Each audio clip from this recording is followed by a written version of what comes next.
Esteban, de nuestro maestro Raymond Loran, ¿qué podemos decir? Realmente es una vida extraordinaria la de él. Sí, Loran es un hombre de tres mundos.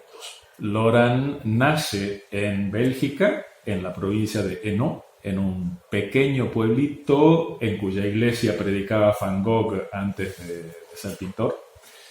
Estudia en la Universidad Libre de Bruselas, se gradúa en medio de la Segunda Guerra Mundial, se gradúa en el año 1938 y se doctora en el 40.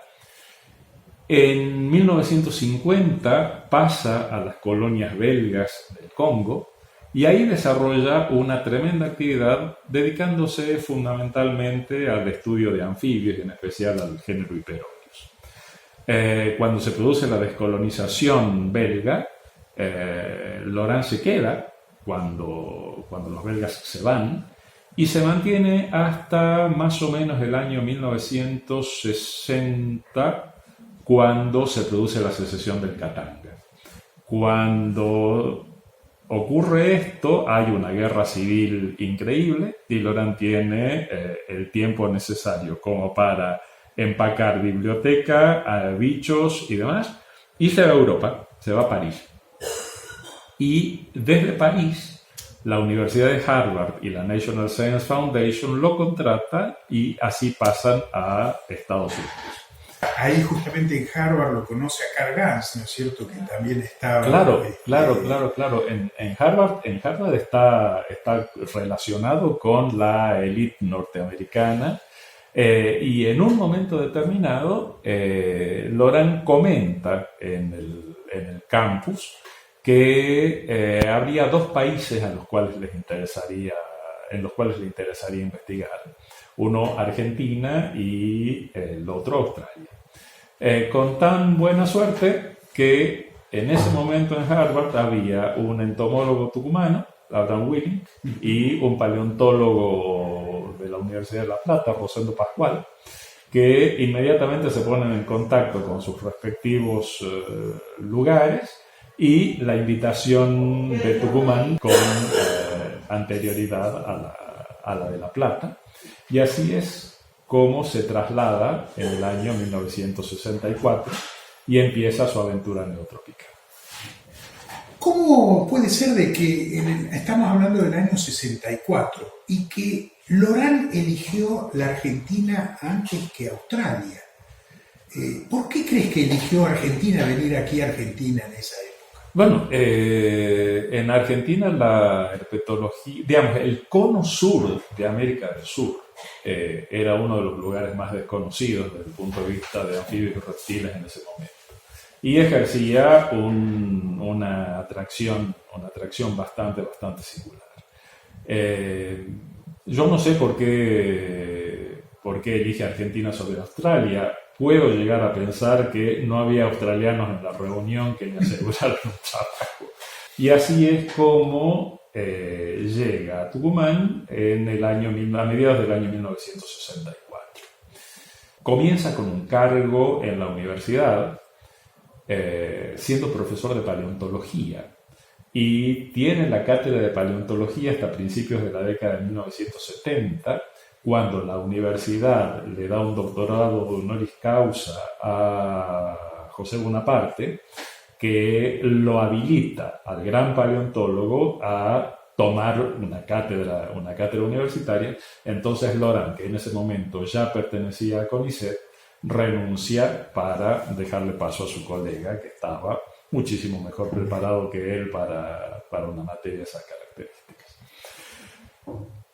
Loran y su señora, Louise Fénot, ¿cierto?, entre el año 1964 que llegan y comienzos de la década del 70, ellos dos asumen toda la tarea de recatalogar, ordenar y demás la colección de peces, de anfibios y de reptiles.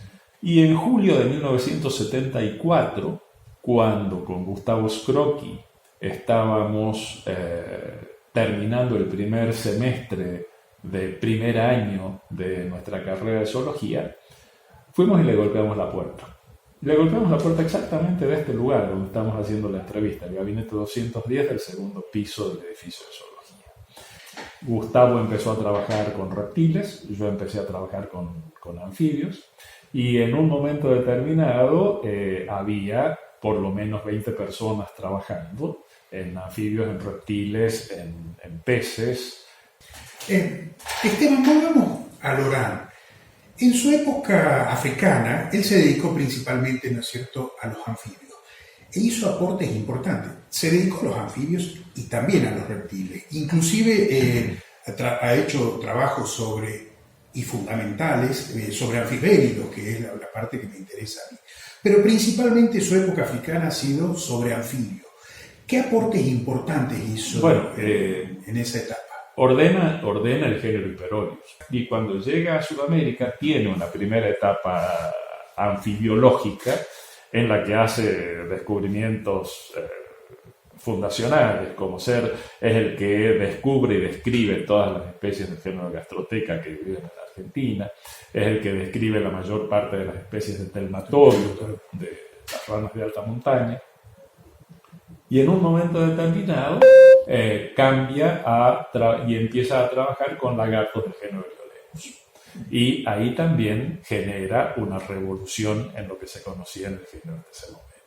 Lo que rescato de Loran es que mucho más allá de sus valiosos conocimientos y sus trabajos fundacionales sobre anfibios y reptiles, lo que hace Loran, que no hizo ninguno de los herpetólogos que existía en la Argentina en ese momento, y creo que ninguno de los que vinimos después lo hicimos en semejante escala, fue la formación de recursos humanos. Y ya que pasamos a una parte más personal, ¿cómo era la vida intelectual de Loran? ¿Cómo eran las reuniones que teníamos en su casa, las películas, la música? Bueno, Loran era un fanático del cine, era un fanático de la historia, era un fanático de la música. Entonces podríamos decir que es un hombre renacentista, era un renacentista de la vieja escuela que además leía los clásicos en griego o en latín. Ir a las tardes a su casa en Yerbabuena y normalmente con una o más copas de champán encima decíamos que veíamos una película que no siempre entendíamos porque las películas estaban en idioma original y no necesariamente subtituladas. Loran consigue Trader Horn. ¿No es cierto? Trader Horn es la película que al viejo lo marca, ¿no es cierto? Es una película del año 1931, que al viejo lo marca porque es una ficción de amor que se lleva a cabo en África, pero el argumento es una ficción. La filmografía es una filmografía real, ¿no es cierto? Hecha en África. ¿Y por qué esa película es tan importante para él? Porque en el año 1931 la vio 18 veces y es lo que lo marca cuando se recibe de biólogo a ir al África a desarrollar su tarea.